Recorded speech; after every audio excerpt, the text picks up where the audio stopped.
এই রপ্তানিমুখী খাতকে ধ্বংস করার জন্য, বাংলাদেশের অর্থনীতিকে ধ্বংস করার জন্য আমরা গোয়েন্দা সংস্থার মাধ্যমে খবর পেয়েছি হাজার হাজার কোটি টাকা ইনভেস্ট করেছে।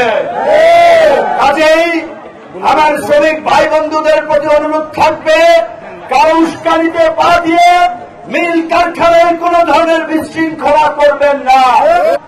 এই সরকার যেন সুন্দরভাবে দেশ চালাতে না পারে, বাংলাদেশ যেন একটি ব্যর্থ কার্যকর রাষ্ট্রে পরিণত করে, তাই তারা নানামুখী চক্রান্ত করছে। তাই তাদের চক্রান্ত সম্পর্কে সজাগ এবং সতর্ক থেকে দেশকে স্থিতিশীল রাখতে হবে। দেশের অর্থনীতির চাকাকে সচল করার জন্য গার্মেন্টস সহ সকল সেক্টরকে স্থিতিশীল রাখতে হবে। আমরা সরকারের প্রতি দাবি জানাবো, এক প্রজ্ঞাপনে বিগত ফাঁসিবাদের আমলে অনুষ্ঠিত হওয়া সকল স্থানীয় নির্বাচন বাতিল করে দ্রুত সময়ের মধ্যে বিভিন্ন জায়গায় সিটি কর্পোরেশন, পৌরসভা, উপজেলায় নতুন নির্বাচন অনুষ্ঠানের উদ্যোগ গ্রহণ করা। এই আন্দোলনে ছাত্রদের বড় একটা ভূমিকা ছিল, আপনারা দেখেছেন।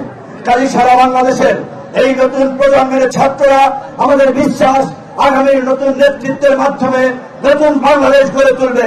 নেতৃত্ব তৈরির জায়গা সকল বিশ্ববিদ্যালয়, কলেজের ছাত্র সংসদ।